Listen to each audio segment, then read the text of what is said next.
People have who have come to Canada they're very bold, they're brave, they're brilliant. They've moved from somewhere else in the world to start a new life. And the least I can do is try to be welcoming to them and help them succeed. Hey there, it's me, Lydia May, a proud Canadian immigrant and a firm believer in the power of a positive mindset. I want to have honest conversations with successful immigrants about their stories, insights, and what it really takes to thrive in your new home. Get ready to warm up to Canada. Welcome to the Ice to Nice podcast. Hi everyone, if you're a newcomer to Canada and thinking about starting your own business, this episode is for you. Today I'm joined by Brent Edwards, the founder of BrentCanada Experiences, a consultancy that helps newcomers build real meaningful business connections across Canada. With 20 plus years in finance, travel, and the Chamber of Commerce, Brent brings a super practical and culturally fluent approach to networking and entrepreneurship. We talk about the top mistakes newcomers make, how to build trust in Canadian business culture, and the real power of social capital. Whether you're just getting started or ready to scale, Brent's insight are a must. Let's dive in. Hi, Brent. Thank you so much for joining me today, all the way from Ontario. Always happy to be in Calgary. That's nice. So I'm thrilled to have you today because I know you're so experienced at business relations, right? Yeah, it's been a big part of my recent career, and even going back from when I first started in the travel industry many, many years ago. Mm-hmm. A lot of it's been around building relationships, driving revenue, whether in sales, account management, a lot of time in marketing, product management, but then most recently when I was at the Chamber for 7 years, managing relationships with the corporate members. Let's say somebody comes to Canada and they want to start their business, and their business is not huge, it's a small one. Mm-hmm. And then they have this wonderful idea, but they don't know where to start. Can you guide them a little bit? And I understand we don't have a lot of time, but maybe today we can touch a few points and give them some light in the end of the tunnel. Sure. Yeah, there's so many aspects of starting a business. And again, I'm fairly new into the entrepreneurial space, starting my own consulting business after leaving the Chamber earlier this year and retiring from there. But a lot of it is business relationships. I was actually just at a conference, an Immigrant Business Expo here in Calgary.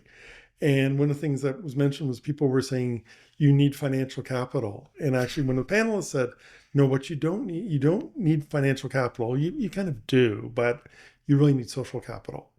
Mm-hmm. You need people in your life.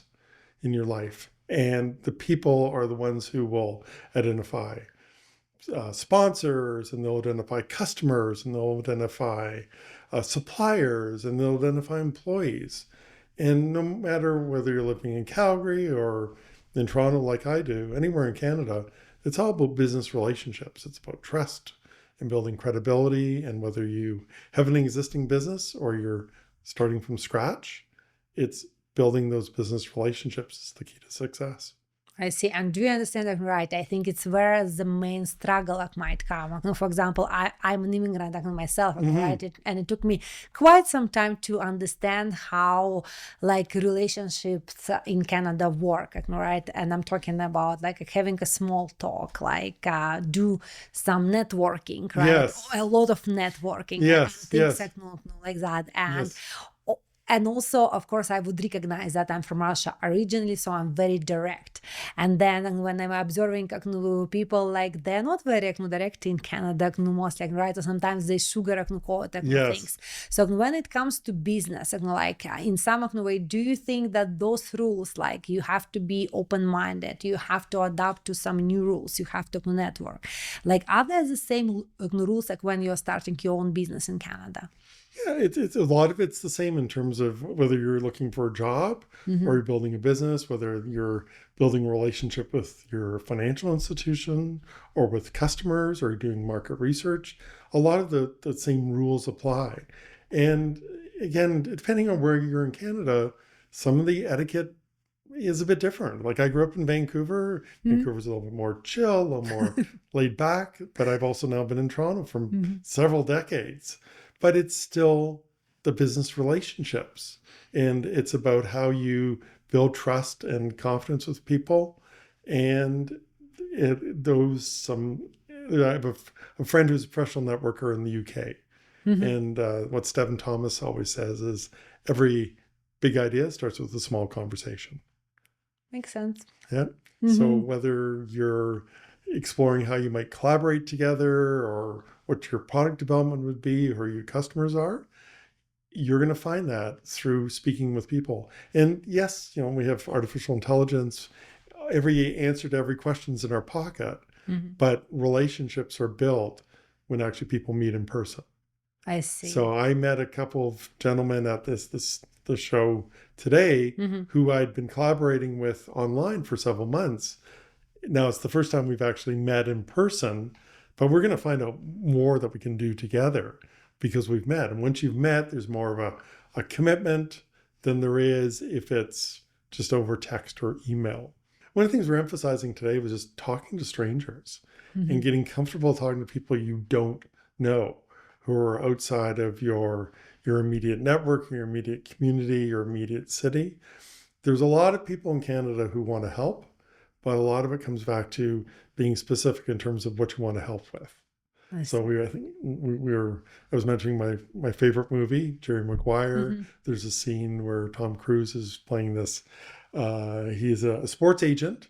Okay. And the person he's the agent for is Cuba Gooding Jr., who's playing a wide receiver for one of the U.S. football teams.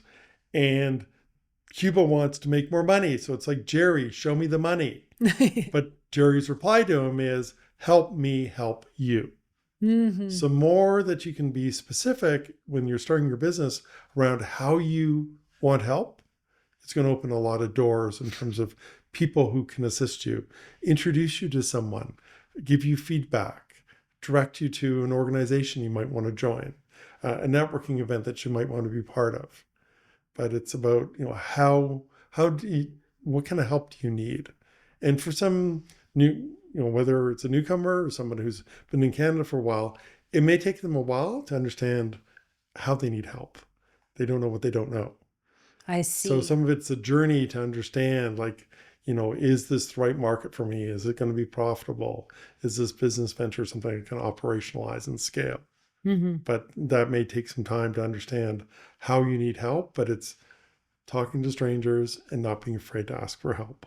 I see. So in some people, they have to observe, right? Like they have to spend some time like observing things. And as you said, for example, just recently I had a podcast with a school owner, like a truck driving school. Oh yes. And his story is quite amazing because he came from Eritrea, a country in Africa. Yes. And he started with he started working at the Cineplex and also as a security guard at the hospital. Wow. And then I was asking him, so how you got into this idea to start your own business? And he said, well, back in Africa, I was doing some business, and when I came in here, I started observing, and I was looking around, and I was seeing, okay, so should I sell this? But they have already big stores like Walmart and everything. Probably I shouldn't do that. So he took exactly like you've said, he took some time just observing what people might need in Canada when.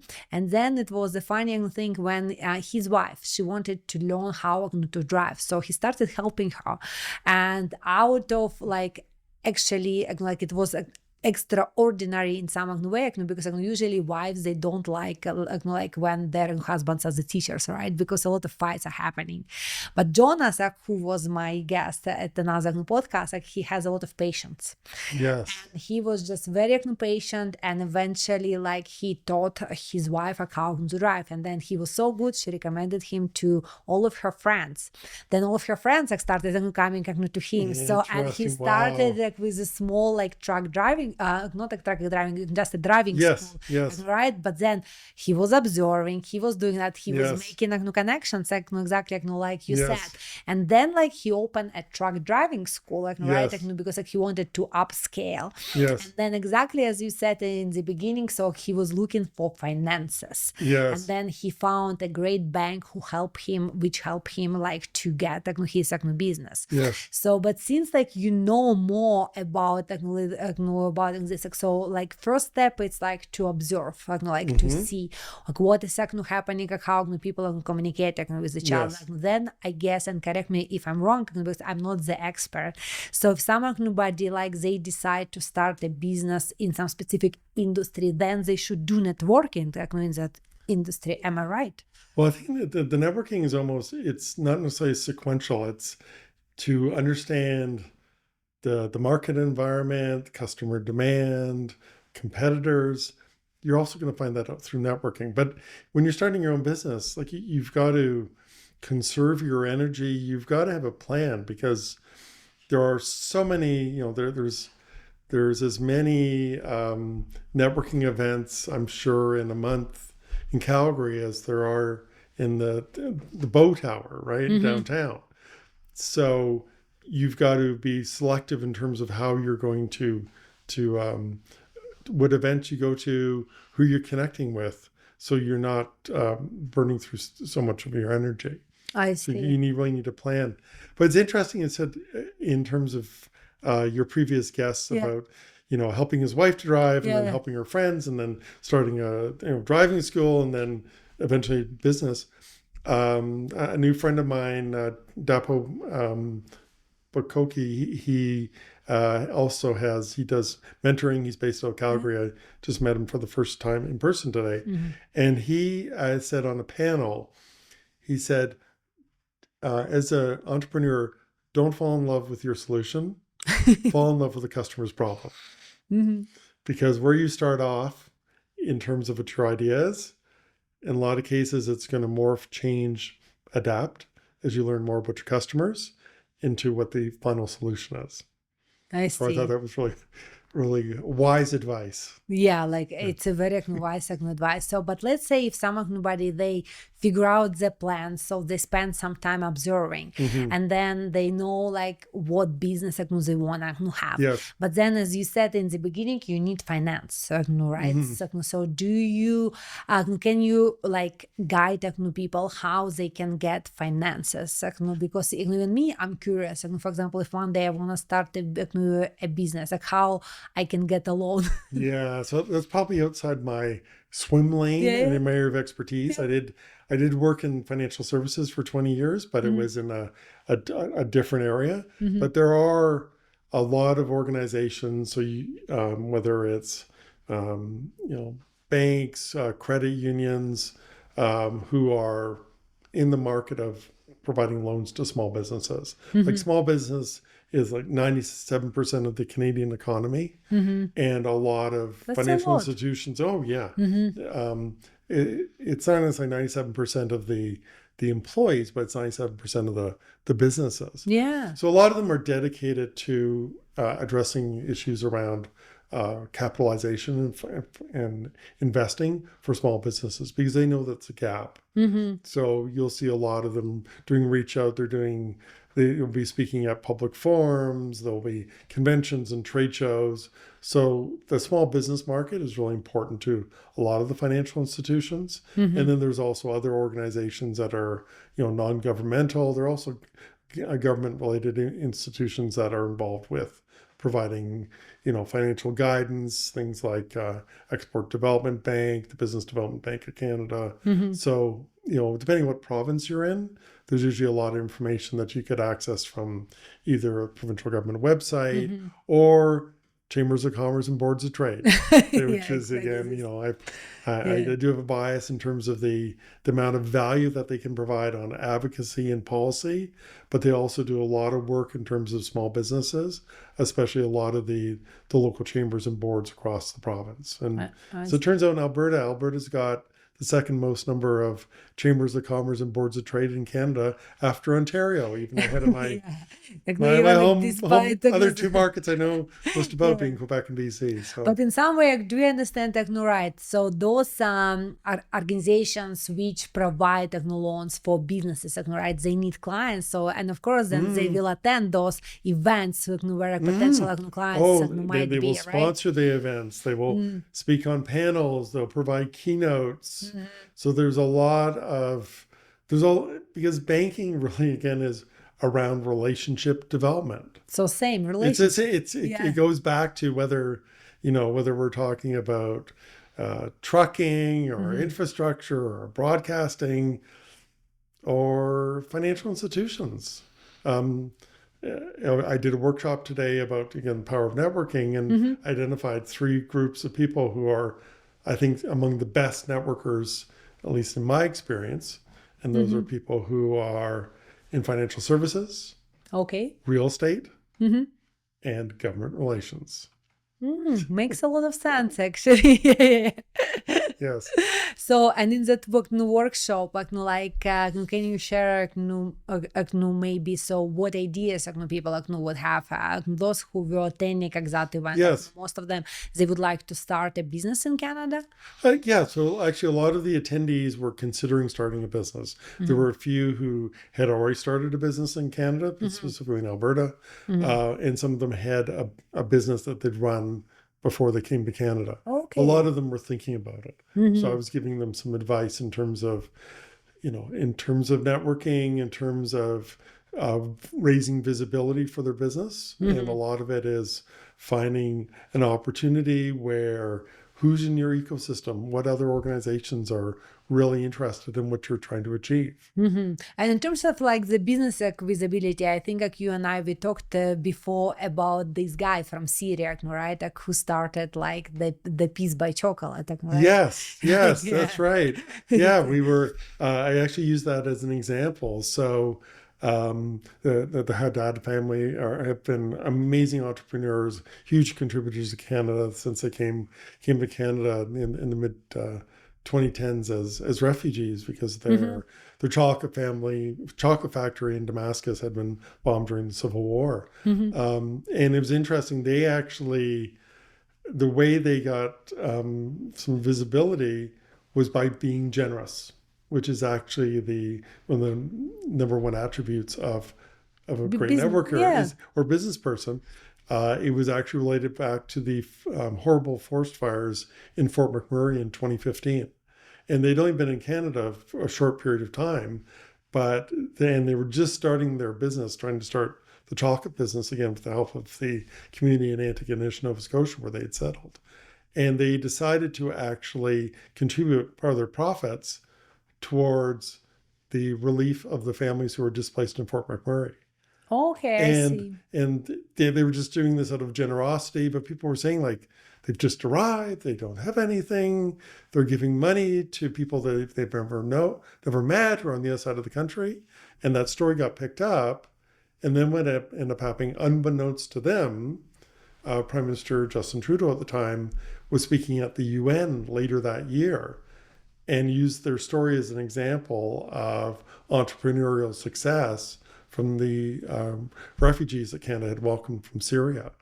They didn't know anything about what was going to happen, and suddenly this was a great, feel-good story. Right? But what they've done is they've actually then, through their own hard work and initiative and smarts, have built this terrific business. And I've had a chance to visit their principal store on the waterfront in Halifax. Yeah, I've been there as well. Amazing.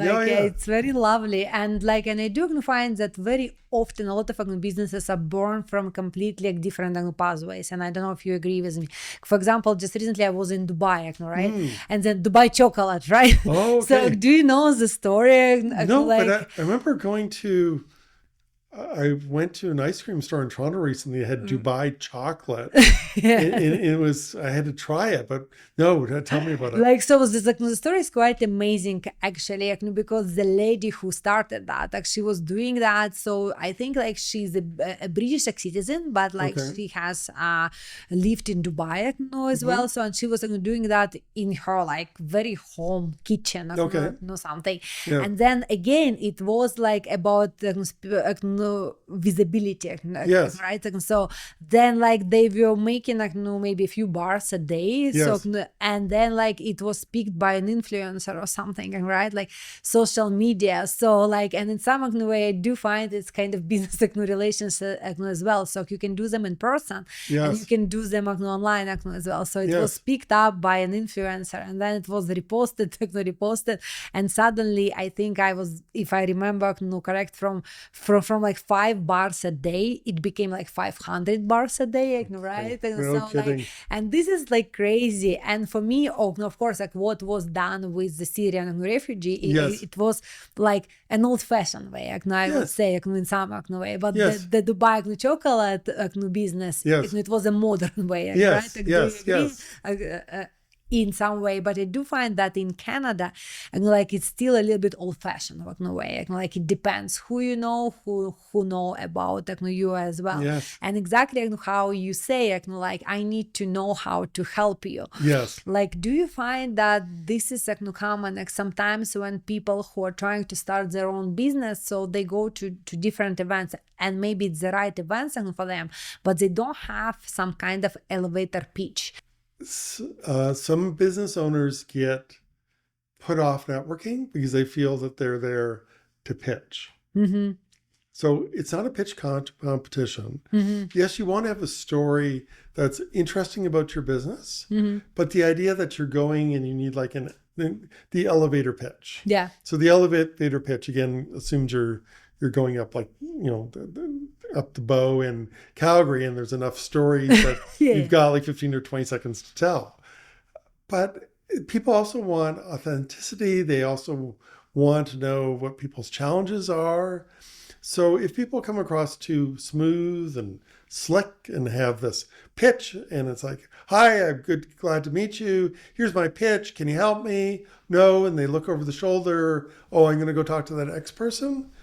That doesn't build a relationship. Like, I think it's going to these events with generosity, that you're there to help other people.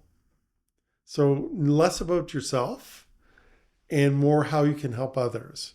And by being a generous networker, it's like, how can I assist you? Well, there's someone that I know that I can introduce you to. Like, I met a lady today who's in fashion industry, has some experience in tech. She's from Nigeria. I actually just had a conversation about a month ago with someone in Vancouver who I'm going to introduce her to, Nice. So who's got a similar, interest in fashion, also was in Lagos. So you also may meet somebody and there's an article that you've read, or there's an event to invite someone to. That's what they're going to remember.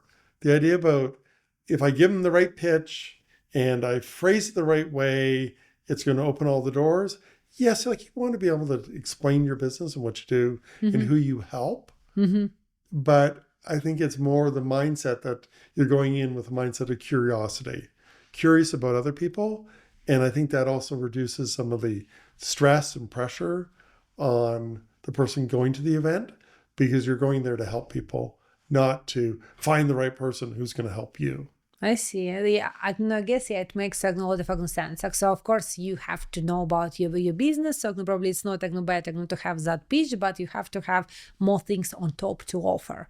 Oh yeah. Right. So like, it's interesting. So, like, since you're familiar with the landscape of Canada, so do you find that like business relationships depends on a province, or you find that it's quite common all over the country? So I've done business in pretty much every province, not the territories as of yet, but that'll come. Yeah, there's definite differences. There's differences between the urban areas and rural Canada. There's even within the province of Ontario, there's 16 million people. If you're doing business in Greater Toronto area versus you're doing business in in Thunder Bay and Sudbury or Timmins, and I know people in each of those cities, there are some differences in terms of how fast business moves, how much things are structured. But even in Toronto, it's still so much based on relationships. I remember having a conversation with a colleague of mine shortly after I'd joined the chamber. I think I'd been there for about a year. And this was in terms of meeting people who were in government relations. And I said, oh, well, I've been only here a year and a half, and I've met, 150, 175 people.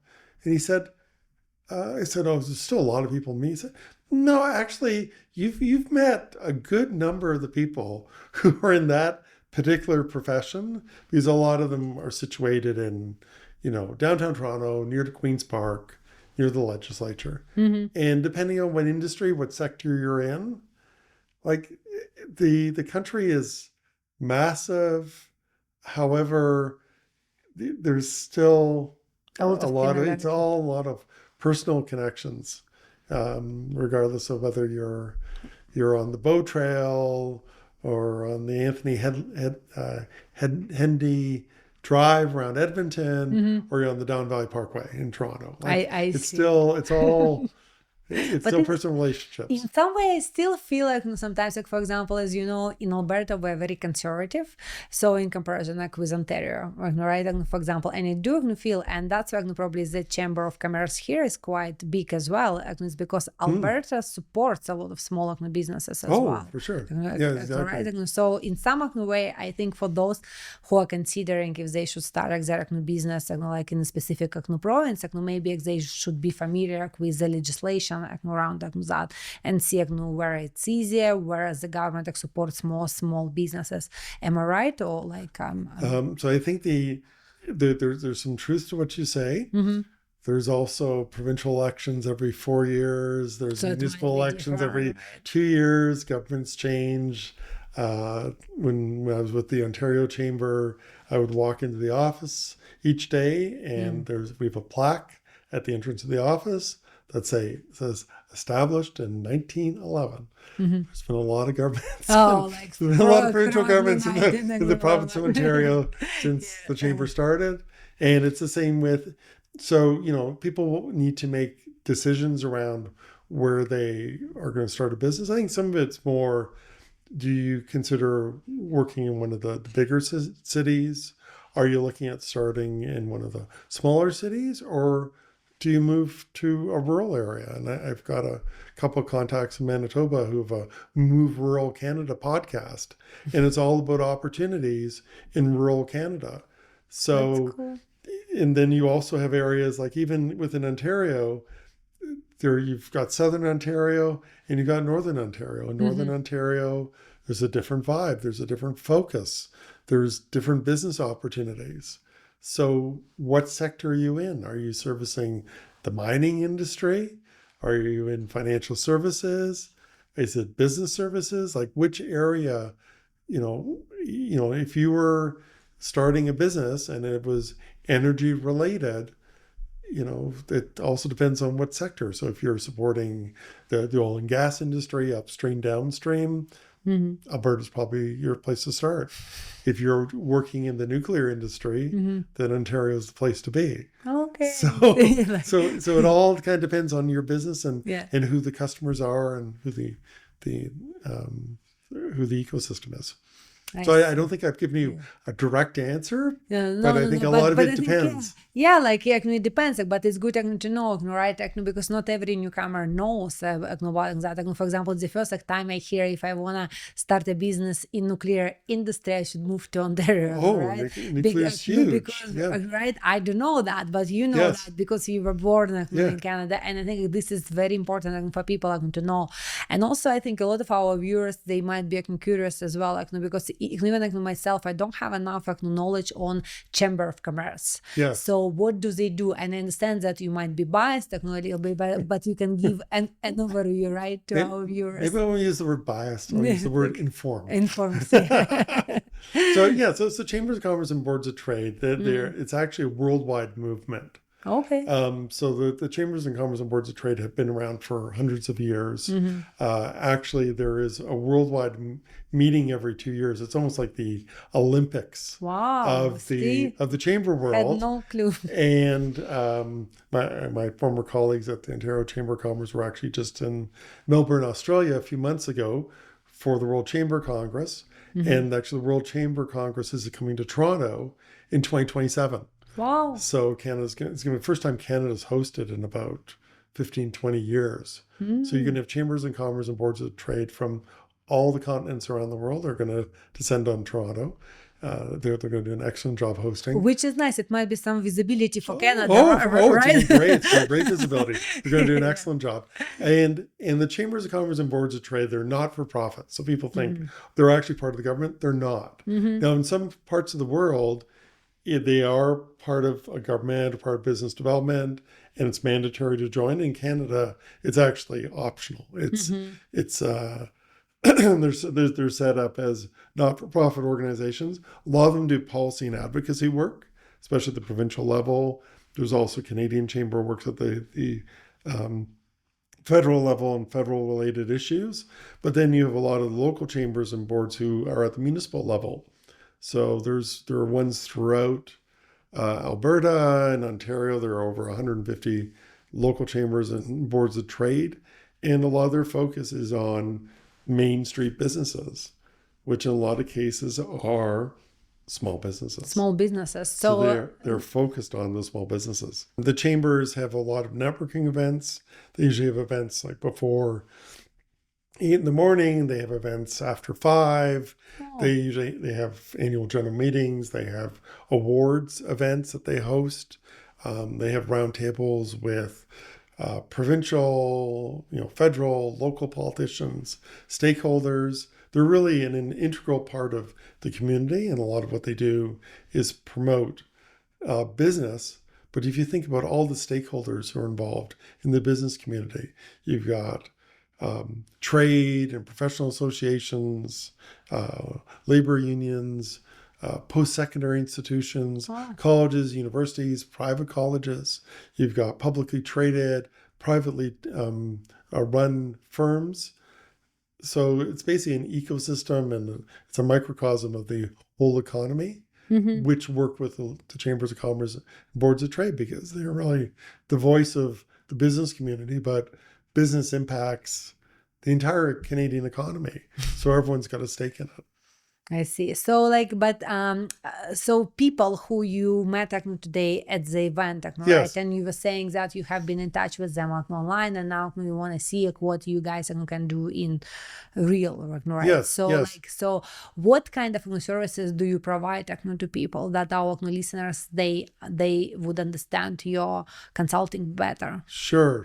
So what I do is I support small business owners with revenue expansion, and I do that by helping them to build Canadian business relationships. I see. So networking is one way to do it, but I also help them with business development skills. So everything. So if you look at small businesses, and I was actually at an event by Startup Canada. It's a Canada Startup Association, which is really a lot of small business owners. A lot of them are newcomers, and I was at another conference, and they were talking about what can small business owners do, and what can they outsource in terms of work. So they're talking about operations or HR or finance or accounting. But the guest speaker from the UK said there's one thing that they can't outsource. That's sales. Every small business owner has to sell. So they have to sell their ideas, whether it's to a bank or to a supplier or to a customer or to an employee. That's a key part of what they need to do to run their business. They need customers. And that's why I'm there to help. That's a lot of my experience has been in business development of various forms. And I feel, especially with newcomer businesses, that I can potentially help them with building their business. So that's why I encourage them to have a discovery call, and we'll see whether there's any opportunity where I might be able to assist them. I see. So in some way, if I want to start a business in Canada, so and I have this idea and I don't know how to sell it, or if I don't know like how to connect with the right new people, then like, you can advise me, right? I can advise, but it's interesting. So a lot of the newcomers who are starting businesses, they do know how to sell. They do know how to connect. They do not know how to, they do know how to connect with people. But what's happened is because the environment that they're operating in has changed, and the etiquette's a little bit different. Maybe, Canadians are a little more read between the lines, a little more indirect than they're used to. And that impacts their confidence to being able to sell. I see. But in a lot of cases, they can still sell. It's just the context has changed a bit. And once they understand a bit more about the etiquette and particularly how buyers make decisions in Canada. So it's all about the people who are the decision makers and the process they go through to make buying decisions. Once they understand the buyers better, they'll thrive. I see. So, and then it doesn't like no matter what kind of buyers like they're looking for, and doesn't like no matter what kind of like, product like, they're trying like, to sell, still like you have this wonderful formula which can apply to all of the businesses. I don't think I wouldn't. That's a bit of a stretch. I don't think I can. I can't help every business. I think ones who are smaller business and are at a point where they're established but they want to expand. Those are the ones I can assist. The ones who are at the very beginning of the journey and figuring out the product and their market and figuring out financing, they're probably a bit too early for me to help. So ones who've probably been here for several years and understand a bit more about the market and actually have their own business set up, those are probably the people that I'm able to help the most. That's nice. So like, and I'm just like, wondering how this idea like came to your mind, like in terms of like helping like, people to navigate their business relationships in Canada. Sure. So it's interesting. If you go back to my origin story, like my parents came from, my mom came from Halifax, my dad came from Vancouver. They met in Montreal. I lived in Windsor, moved to Vancouver, moved to Toronto. So I've been moving around the country forever. And so was virtually all of my siblings. So virtually everyone in my family, except for one, has moved to another province in order to advance their career. And same for even my kids, right? So that welcoming is really important, and being welcome in a new community and being helped to succeed. That's something I want people to be able to succeed. People who have come to Canada they're very bold, they're brave, they're brilliant. They've moved from somewhere else in the world to start a new life. And the least I can do is try to be welcoming to them and help them succeed. Because what would break my heart is if people have buyer's remorse and they've been to Canada for a few years and they say, you know what, I made a mistake. I chose the wrong country. I've moved all my family, my belongings, everything to Canada, but I made a mistake. And that would break my heart as someone who grew up here. So that's why I want to make sure it doesn't happen. So that's kind of what's driving me. The other thing that I noticed was I love being the tour guide. I worked at Expo 86. I worked for the Canadian Visitors Bureau. I came to the Olympics in Calgary in 88. Like, I've always been interested in the travel industry. But I made a connection. I thought, so I love helping tourists. And tourists are people who might come for a weekend. Then there are people who are coming maybe for a week. And those are people who are convention goers. Then you have people coming for maybe a couple of years who are expats, but they still have some of the same needs. Then there are people who are moving to the country potentially for the rest of their lives. And we refer to them as immigrants or newcomers. And my passion for helping tourists really is helping all those groups, and it's just how much time they're spending in Canada. So that was the epiphany. It's like, Yes, I should be helping out newcomers to Canada. That's nice. And I'm pretty sure like a lot of newcomers like need that help as well. And even like know some like explanation how things are working here differently. For example, if I'm coming back to my previous guest Jonas, who owns a truck driving school, he was telling so the biggest thing what newcomers face here that things take time. Right? And he was saying you have to be patient, so you have to have a lot of permits. Right. That you have to understand that you cannot bribe somebody here, so like you might, but probably it's like it doesn't happen often, right? And you no, never happens, right? So here it everybody you shouldn't do that. Yeah, it never happens, right? So like, and then there is a lot of bureaucracy, right? So is that true, like in your opinion? Well, I've never lived in another country. I did work in the financial services and the banking industry, and for good reason. There is a Bank Act that every financial institution has to follow, and as well as every employee in all the financial institutions. And if you go back to the financial crash of 2008, one of the few countries Canada did good, right? One of the few countries that did not have any banks that went out of business was Canada, and a lot of it was attributed to the fact that they were making more conservative decisions with their customers' money. So again, I'm not an expert in that area. So there's 40 million of us. I can't speak on behalf of all my fellow citizens and permanent residents and residents here, but people tend to be a little more cautious, and sometimes cautious is beneficial in certain circumstances, and sometimes we could use actually a bit more bold. I see. And I think that newcomers bring that bold to the mix, which really will make it is already made and is making Canada a better country.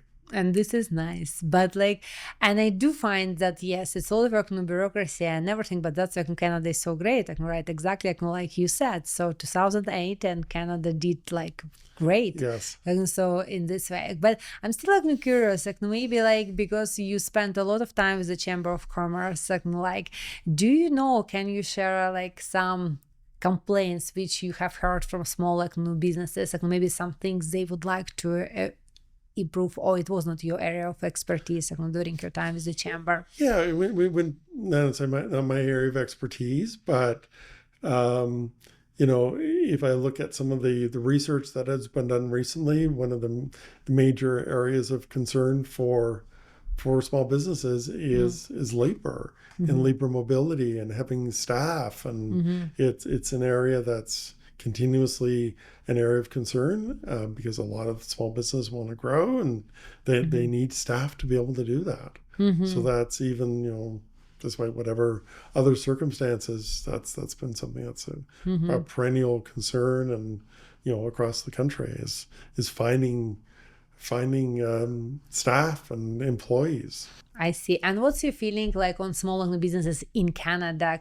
Like, is it a big future for small businesses? And like, for example, I know you travel a lot. Yeah. You have observed some like events and speakers. So do you think it's a big future for small businesses in Canada? I think there's a big future, but I think that the big opportunity is for small businesses to scale.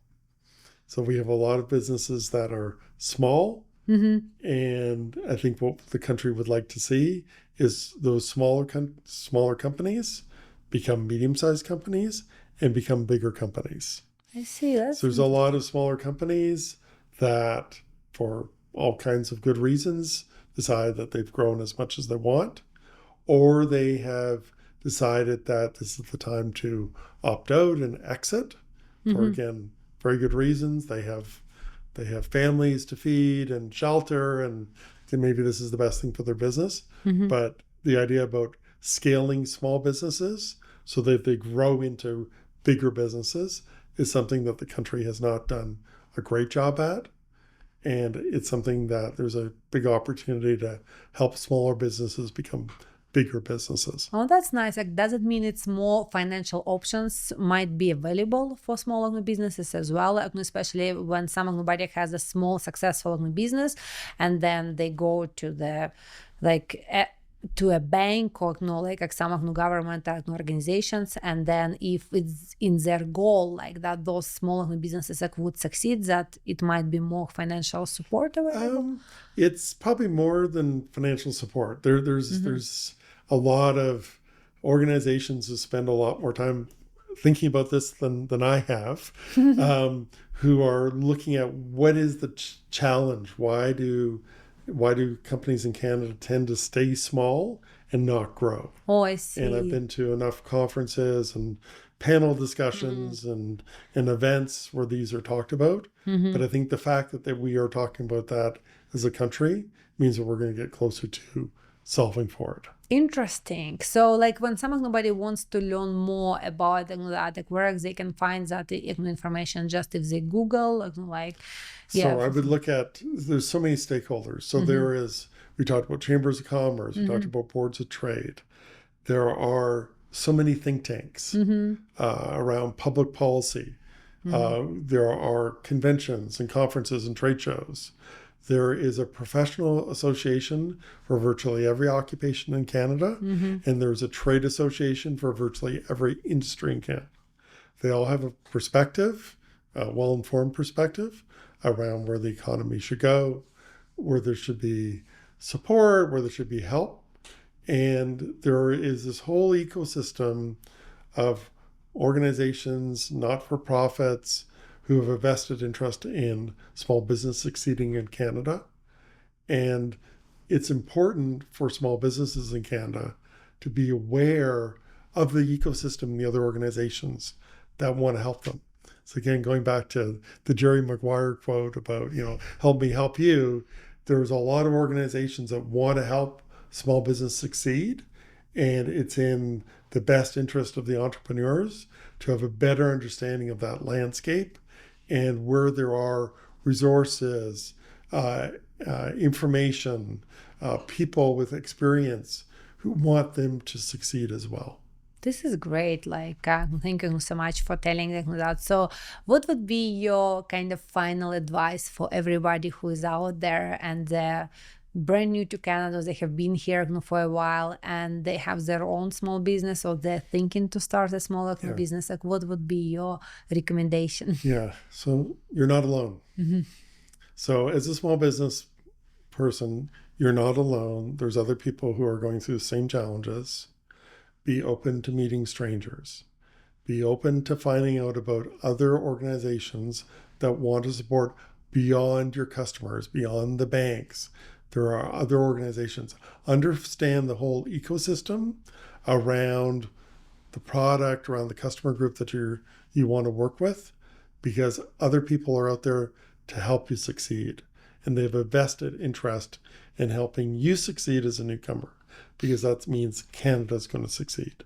So the more that you can inform yourself about what this ecosystem looks like and who else in Canada wants to help you succeed, the more you're going to succeed. Awesome. Thank you so much, Brent, for coming all the way from Toronto. It's nice My to pleasure. have you in Calgary. Always great to be in Calgary.